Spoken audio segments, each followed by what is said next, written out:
Welcome to it's Hump Day. It's Wednesday, and this is your Rapid Moto News live show from around the world. So let's get this show started.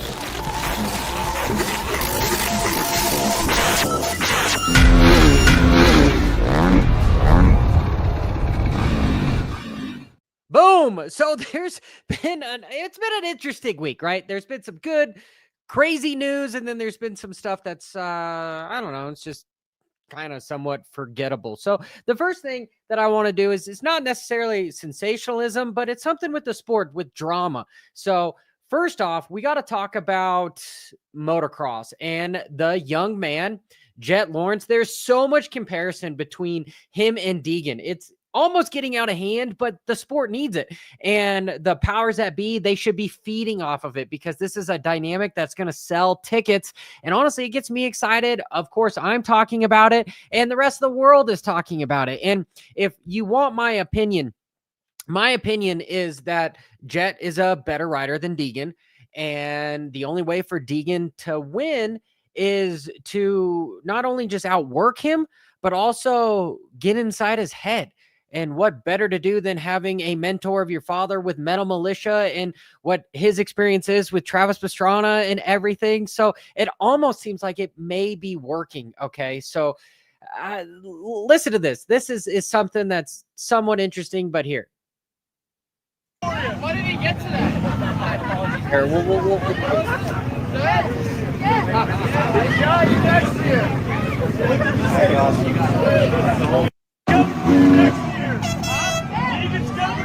Why did he get to that?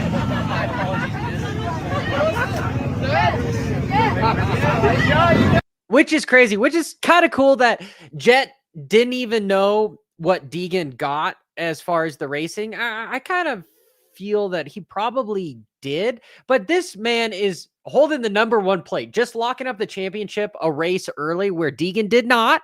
And some of the fans are like, Deegan's coming for you. And he's like, what did you get today? And, he got third. So some of the people commenting, imagine being threatened enough to respond to the hecklers.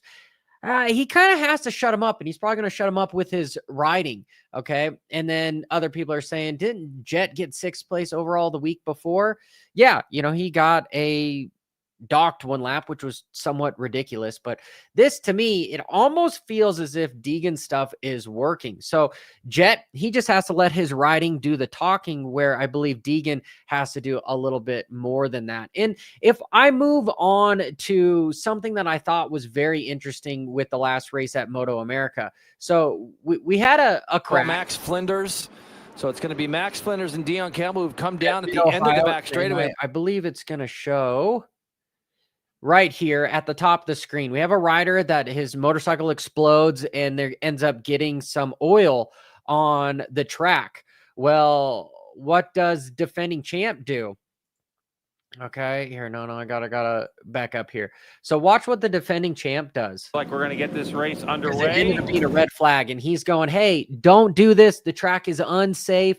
There's still oil on there." I believe they put some sort of I don't know if it's liquid or sand or something to try to get the track to be dry, but obviously Josh is not happy about it. And what Josh ends up doing is almost from the back row, he ends up getting a second place start. Okay, goes right to P2, which I want to get into as well.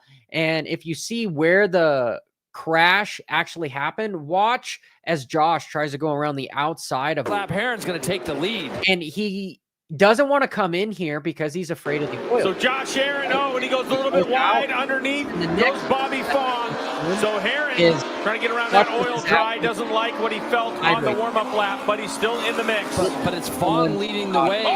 Oh, sideways goes Heron. So there's stuff. This is ridiculous.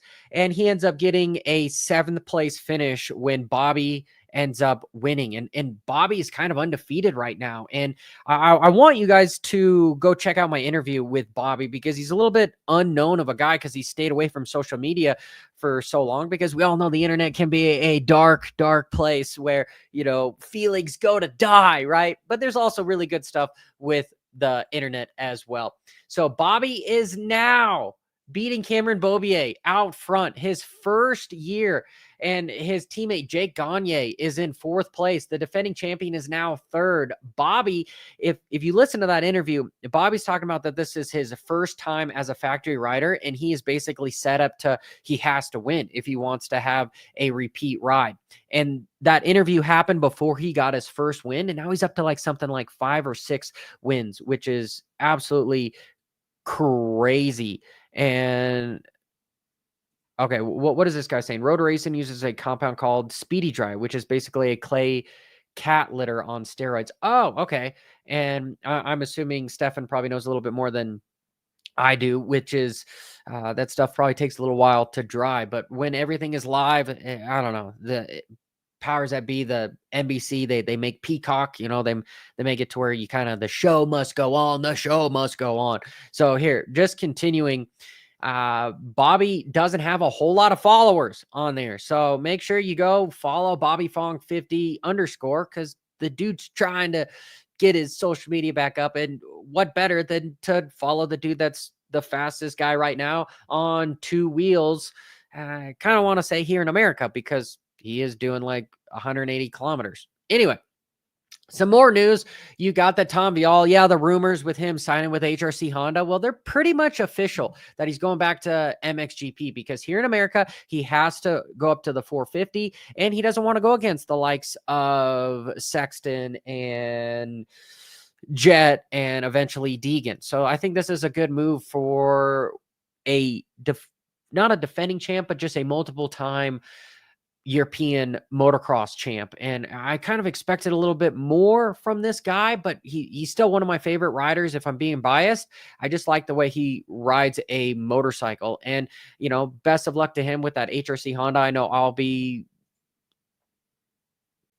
keeping an eye on him. Is that what to say? I don't know. Maybe lack better word. That is what it is. And Michael Mosiman, dude. Oh, this guy. There were some rumors that Bobby Regan was kind of telling him that he needs to hang up the boots. And dude, what a tough SOB. Look at this. What happened to him here at Unadilla. Okay. Comes in, bam, bam, smack. Just hits the ground so hard. And honestly, this is the spot where Jesse Nelson ended up getting paralyzed before this Sky shot. Big tabletop. And dude, I'm just happy he was able to walk away from it. So, you know, years ago, this would have broken both my mental and me physically, but I've become much stronger and more resilient. He's gotten a podium in Supercross this year, and I'd like to see him be able to continue that and stay on the Yamaha, stay on the Star Yamaha, but we will see. So best wishes go out to Michael Mosiman. His brother Josh is the MXA test rider for MXA. Yeah, I kind of repeated myself there. But moving on, as far as some of the close calls, if you watched my highlight video, you know I talked about Jet just floating like a butterfly and stinging like a bee coming up this damn hill here, just bouncing, keeping the suspension, which is soft, the front end light. And these photos that you got by Vital, and I'm kind of tooting Vital's horn here because they've done a really good job. But like, look at how you've got RJ just kind of checking up on Jet, and Jet just pushing his way and pushing somebody like RJ. Normally people do not push a rider like RJ, but RJ is honestly, he's coming into his own on that factory 450 Rockstar Husqvarna, which I'm happy to see. It slowed him down to the point where he is just a better rider because of the extra power and the heaviness of that 450. But he almost got taken out here. But, you know, that is kind of rubbing his racing, right? This was a fast section. But anyway, I kind of digress. And the big story, which is Gifting. Gifting is a privateer, and he's from Sweden. They call him the Viking, and he ended up almost winning the second moto down to the last lap there in Sweden. And he let it go by the front wheel washing, but he got around Febra and he got around Hurlings, just something freaking that was just almost too good to be true, because it wasn't, and he ends up going down. And that's the thing that sucks, is because in this sport, you're only as good as your last race, and the amount of confidence that you get from just having it work out for you is spectacular, because then you have the rest of the world telling you how good you are. rather than what could have been. Because he didn't win, now he goes back like, hey, his internal team is like, dude, you're so close. Just keep it up. As opposed to the rest of the world going, hey, he proved it. So there's just something to be said there. And one thing, if I'm getting closer to the end of this, because I said I want to kind of keep it to 10 minutes, but with MotoGP, okay, at their last race at the Austrian GP, look at these motorcycles. Look at the amount of ride technology that is on them. Look at them. The front end is squat, the rear end is squat. So it's just hauling fucking ass just in a straight line. Something that is just, the technology is super cool and it should be available. However, man, you know what? I'll take it back. At this elite level, yeah, the ride height technology should totally be legal, and that's what we want to see. We want to see the fastest in the world along with technology. One day, we might even have a Tesla motorcycle that freaking drives itself. Maybe. I don't know. But anyway, I just think that that is something to point out, that these motorcycles are just so much better. It's kind of the reason why you see a lot of guys breaking track records and everything. But you have the defending champion, okay, Martin, and the Martinator. He ends up going, just low siding on that Aprilia. Turn 7. And just picked. He was inside top 10. You know, he's finished a couple races, but he spent so much time on the ground. And this was a guy that was trying to get around his contract to sign with HRC Honda.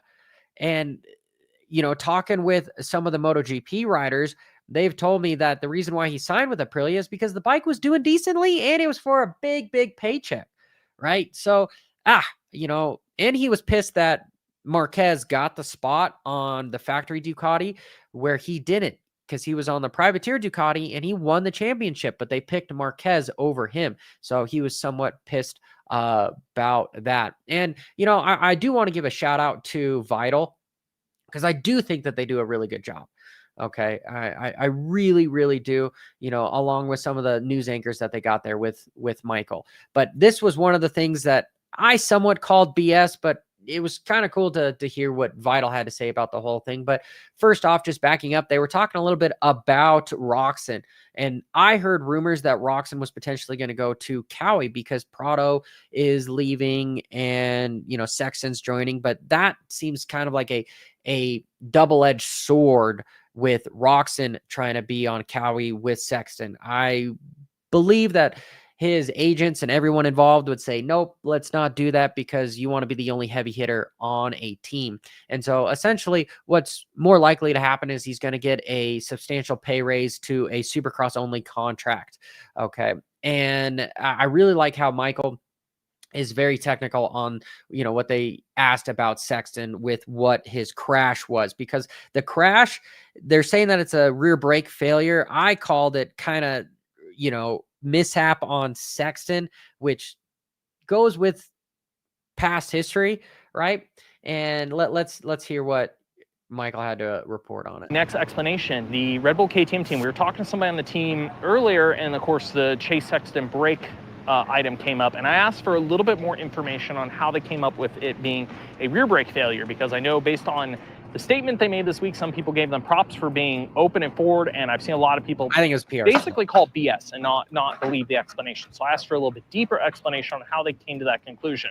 Well, they said one example for them was, or they gave it through as 3 steps. One, the way they found it was a rear brake issue is basically when they looked into the rear brake, there was broken rocks embedded into the pads, and it wanted sheared into a piece of the rotor. So they were pumping in, the rear brake wasn't really working on the bike. The second one was, okay, the front brake issue, because a lot of people see it locked in the air, see Chase not be able to move it when he gets up and it's locked. They said 2 things. They went back and looked at footage and photos, zoomed in really carefully on his finger coming up the jump face. They said, based on the images they've been able to receive, that they confidently could show that his front finger was on the brake after takeoff, which leads them to, again, go back to that they thought that because of the rear brake issue, he wasn't slowing down enough, so maybe he overused the front brake and maybe drugged it a little too long, but that's exactly their explanation there. And then the last one about the front wheel being locked on the ground is, they said when the bike was delivered back to the mechanics area for Jay Dungy, yes, when the bike went down on that side, they claim a bunch of mud got packed in there.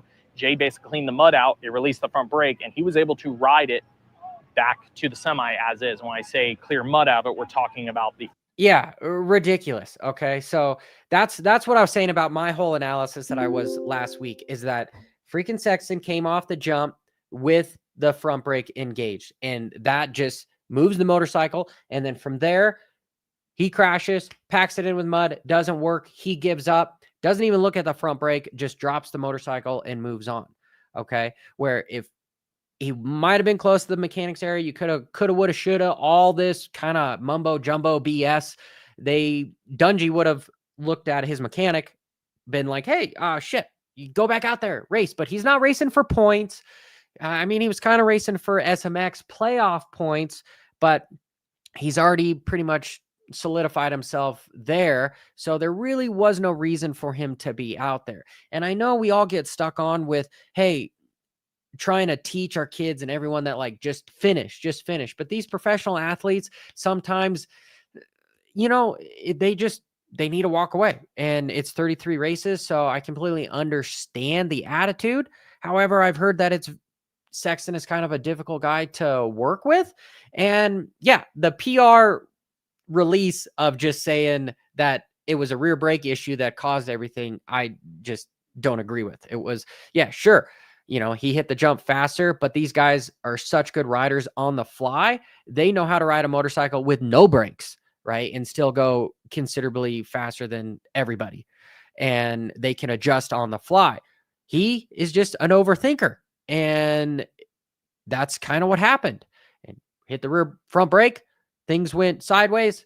Didn't try to continue the race. End of story. But I do like how Vital kind of put more to it as far as they were literally able to say from KTM that his finger was on the front brake when he left takeoff. So, whoo, do I say I told you so? No, you know, maybe just a tad bit here, but I want to see him at the SMX. And I've, like I said, Sexton, I believe, is one of the most talented guy, if not the most talented guy, if he can get out of his own way, right? Like, there's no competition for Sexton if he can get out of his own way. He can run jet speed, okay? But he has to do it at like 110%. And he's a big enough built dude that he's able to ride that way, where Jet has to ride within his means. If somebody pushes him, he can't really go past that. Sexton has the ability to go past what he physically can, and that's where the overthinking kind of gets in. But anyway, that is this week in Moto's Rapid News. Make sure you hit that subscribe button and notification icon. And as always, till next time, keep it WFO. Bra-da-da-da-da-da-da.